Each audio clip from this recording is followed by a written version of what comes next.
Assalamualaikum warahmatullahi wabarakatuh. Kami dari kelompok 2B mata kuliah Biokimia 2 di sini beranggotakan saya Yuni Kurniawati dengan ujung NIM 14, Saya Nazwa Nabila dengan ujung NIM 020. Saya Sindasa Hafifah dengan ujung NIM 064. di mana kami akan menjelaskan materi tentang asam nukleat. Selamat menyaksikan. Tujuan pembelajaran, mahasiswa menguasai pondasi saintifik masteri DNA pada makhluk hidup. Materi singkat, asam nukleat merupakan biomolekul penting yang berfungsi untuk menyimpan dan meneruskan informasi genetik pada makhluk hidup. Asam nukleat terdiri dari dua jenis utama, yaitu DNA atau deoksiribonukleasid dan RNA atau ribonukleasid. Keduanya tersusun atas unit monomer yang disebut nukleotida, yang terdiri dari gugus fosfat, gula pentosa, dan basa nitrogen. DNA berperan sebagai penyimpan informasi genetik yang mengatur aktivitas sel dan pewarisan sifat, sedangkan pada RNA, ia berperan dalam proses sintesis protein. Struktur DNA berbentuk heliks ganda dengan pasangan basa komplementer, sedangkan RNA umumnya berupa rantai tunggal. Urutan basa nitrogen dalam asam nukleat menentukan informasi genetik organisme. Bahan dan alat. Prosedur proyek. Asam nukleat merupakan makromolekul biologis yang berperan penting dalam penyimpanan, pengolahan, dan pewarisan informasi genetik pada makhluk hidup. Asam nukleat terdiri atas dua jenis utama, yaitu DNA atau deoksiribonukleasid dan RNA atau ribonukleasid. DNA berfungsi sebagai penyimpan utama informasi genetik yang mengatur berbagai aktivitas sel seperti pertumbuhan, metabolisme, dan reproduksi. Molekul asam nukleat terdiri pada semua organisme hidup, baik organisme prokariotik ataupun eukariotik, sehingga menjadi komponen penting dalam sistem kehidupan. Asam nukleat tidak hanya terdapat pada sel makhluk hidup, tetapi juga dapat ditemukan dalam berbagai bahan makanan yang berasal dari organisme hidup. Salah satu contoh bahan makanan tersebut adalah ikan kembung yang merupakan ikan laut yang banyak dikonsumsi oleh masyarakat Indonesia. Ikan kembung segar memiliki kandungan protein yang cukup tinggi, yaitu sekitar 18,54%. Selain protein, ikan kembung juga mengandung asam lemak omega 3 dan omega 6 yang bermanfaat bagi kesehatan tubuh, seperti membantu menjaga kesehatan jantung, meningkatkan fungsi otak, serta mendukung perkembangan sistem saraf. Kandungan nutrisi tersebut menjadikan ikan kembung sebagai salah satu sumber pangan yang baik bagi tubuh manusia. Percobaan Griffith. Salah satu tonggak penting dalam penemuan DNA sebagai materi genetik adalah percobaan transformasi yang dilakukan oleh Frederick Griffith pada tahun 1928. Griffith melakukan penelitian menggunakan bakteri Streptococcus pneumoniae yang memiliki dua jenis strain, yaitu strain S yang smooth yang bersifat viruler dan dapat menyebabkan penyakit, serta strain R atau rogue yang bersifat aviluren atau tidak dapat menyebabkan penyakit. Dalam percobaannya, tikus yang disuntik dengan bakteri strain S hidup akan mati, sedangkan tikus yang disuntik dengan bakteri strain R hidup tetap hidup. Ketika bakteri strain S dimatikan dengan pemanasan lalu disuntikkan ke tikus, tikus tersebut tetap hidup. Namun, ketika bakteri strain S yang telah dimatikan dicampurkan dengan bakteri strain R yang masih hidup dan disuntikkan ke tikus, tikus tersebut akan mati.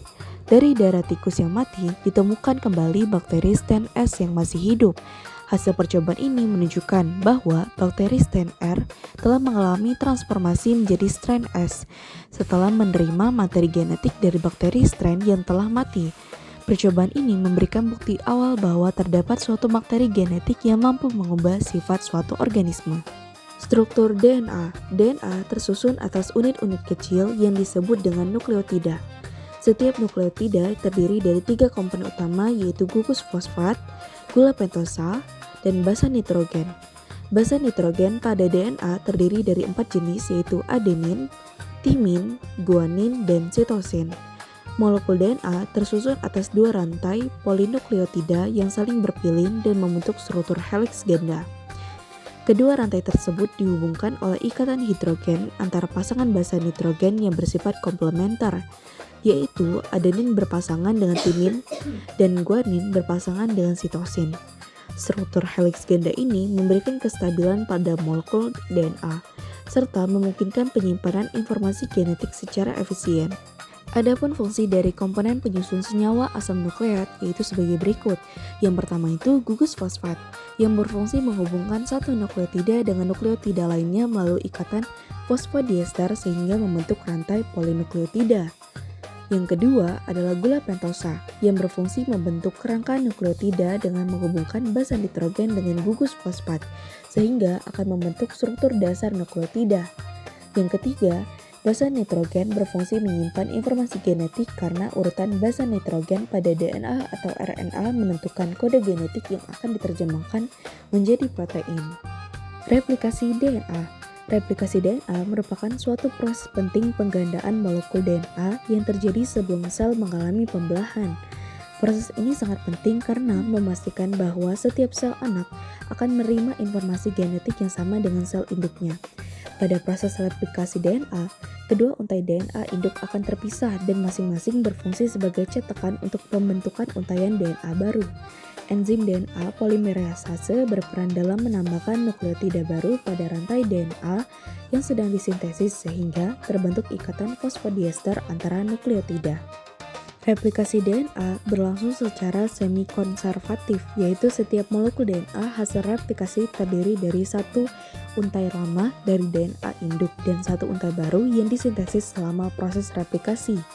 Mekanisme ini dibuktikan melalui percobaan yang dilakukan oleh Matthew Massillon dan Franklin Stahl yang telah menggunakan isotop nitrogen 14N dan N15 untuk membedakan DNA lama dan DNA baru.